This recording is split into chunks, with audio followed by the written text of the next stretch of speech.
Hi friends, you might have seen this chart for BMW system requirements.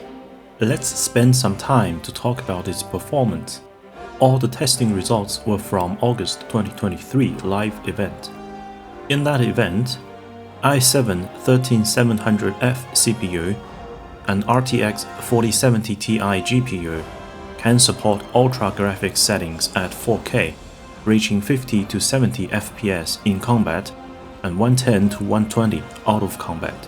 i7 8700 CPU and GTX 1660 Ti GPU can support medium graphic settings at 1080p, maintaining 50 to 60 FPS overall.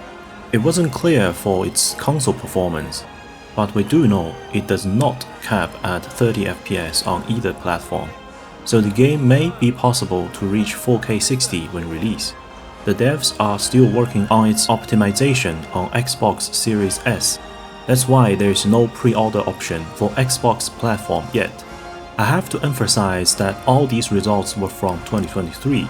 After a whole year of fine-tuning, we should have some confidence for its performance at launch. With that out of the way, let's dive into the game mechanics. The core playstyle is built around a momentum system. When the momentum charge is full, we'll be given 1 momentum point to empower our heavy attack. There are maximum 4 momentum points. The first 3 are shown as dots, with the 4th shown as a full glowing icon. We can accumulate momentum by hitting the enemy with light attack, perfect dodging, or simply holding the heavy attack button. On the other side, our actions to accumulate momentum are restrained by the yellow stamina bar shown on the left corner, alongside with the regular health and mana bars. Any Souls game player should be quite familiar with the concept. I reckon we can compare this with the rogue playstyle in World of Warcraft, where you balance your energy, in this case stamina, and combo points generation, using actions like light attack as builder, then heavy attack as spender. The light attacks have 5 consecutive moves. Each has their own animation. First 4 hits are swift, generating a little bit of momentum, and the 5th is slower but heavier, generating a big chunk of momentum. However, the consecutive moves will break and reset if we have to dodge or move our position, leading to fewer 5th hits, hence a slower momentum generation. But not to worry, game science has revealed that there is a talent system where we can pick a talent to remove the movement penalty and prevent light attack from resetting. With the talent, we can land more 5th hits for a much faster momentum generation, hence more damage output. Moving on to heavy attack, our main damage source. How it works depends on which form we are in: smash form, pillar form, and thrust form. When in smash form, we also have the ability to see through enemy attacks. The way to activate see-through is to time our heavy attack right before the enemy hits us. Then our attack will hard counter the enemies and deal damage. Generally speaking, we'll stay in smash form most of the time for the special perk, and only swapping into the others briefly for situational use, unless you want to play it super safe and poke the enemy to death from distance. Well, actually, it is possible if combined with a particular spell. We'll come to that later. Next, let's talk about perfect dodge. It means we time it perfectly before enemy attack. Then an ordinary roll becomes a perfect dodge, granting a full momentum point straight away and leaving a shadow behind us. The devs said the shadow can be upgraded. I'm guessing it may confuse the enemy or deal damage to them by taking talents. Before we wrap up game mechanics, let's have a look at Ray Tracing Premiere from March 14th this year. You've probably noticed 2 major differences on the UI. First, a momentum point has been relocated to the left corner next to the healing gourd. My assumption is that we can allocate its empowerment between damage and healing capabilities. The second is the empty hexagonal icon, which is widely speculated as an artifact system. We player can pick up powerful artifacts to deal with certain situation. Think of it like Margit's Shackle in Elden Ring. Using it will largely reduce the difficulty of the bosses. There are 4 types of spells we can learn: Magic, Maneuver, Pluck, and Transformation. We can equip one from each category. Spell swapping can only be done at Shrine, so choosing which spell to take will heavily impact our playstyle or even the difficulty of our next encounter.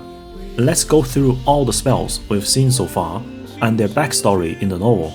In the magic category, we have seen Immobilize and Ring of Fire. Immobilize is a fairly common spell in the novel that freezes the enemy in place, giving you a window to attack or heal up. This spell only holds them in place but does not break the enemy's previous movement. So if we immobilize them during their frontals but don't move away before it expires, we'll still get hit. Its duration is based on how powerful the subject is. For example, we can immobilize a minor mob for quite some time, but only a couple of seconds for an elite or a boss. This is aligned with the novel where Wukong only cast Immobilize on less powerful subjects, but never bothered to try on elites. Ring of Fire is a spell that you literally draw a fire circle on the ground. The circle lasts for quite a long time, and enemies outside of it will be intimidated and stop attacking you. Walking out of it or attacking the enemy will break this intimidation effect. While we're standing in the ring, our maximum stamina and stamina recovery speed will increase. Healing Gourd will also heal more. Remember the thrust form from heavy attacks? Holding heavy attack button in thrust form while standing in the ring, we can generate a lot of momentum to release 3 empowered thrusts. So in theory, this combo could very much be a clever cheat if we stuck at certain bosses. The Ring of Fire spell is from chapter 50 of the novel. Wukong casts it on the ground for Tripitaka before he leaves to find food. Not knowing the true power of the ring, Tripitaka wanders out of the circle, then got caught by monsters. In the maneuver category, we've seen Stone Solid and Gone with the Wind. Stone Solid turns us into a solid rock that's immune to most damages. Only an Ultra from bosses can break through the spell. It is particularly helpful as a panic button when out of stamina, but a highly skilled player should try to use less of it because Stone Solid is a pure defense option. You can challenge yourself with damage options like See-Through in Smash form, or Perfect Dodge for more momentum. In chapter 19, Wukong explained to Pixie that he acquired this ability when captured by Heavenly Palace and burned in Divine Fire.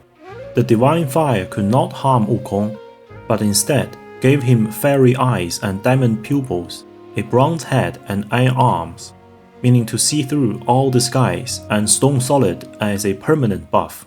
Gone with the Wind, for lack of official translation, is created by the game that hasn't been specifically mentioned in the novel.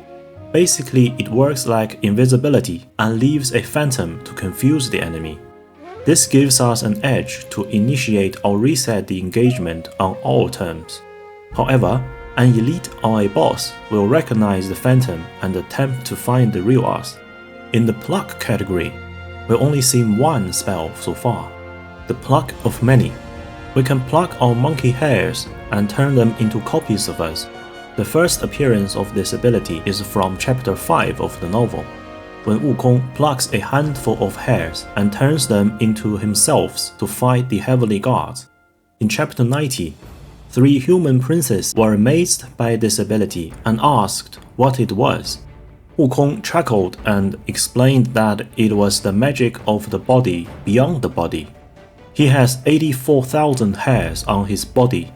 One can change into 10, and 10 into 100. This transformation can grow to millions and billions. When the magic stops, the hairs will come back onto the body. So don't worry, we won't be bald for pluck too many.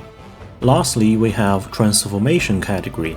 Unlike Wukong, who can transform into anything as he wishes, we as player have to collect certain items to unlock its transformation. By far, there is a werewolf shape with fire attributes by getting Red Tide, a stone monster shape with defense attributes by getting the Azure Dust, a venomous bug shape with poison attributes by getting Obao in Taoist Mi's questline. Also, we've seen a giant ape shape but item unknown, Potentially there is a rat shape with lightning attributes, but I can't say for sure. That's all for this video.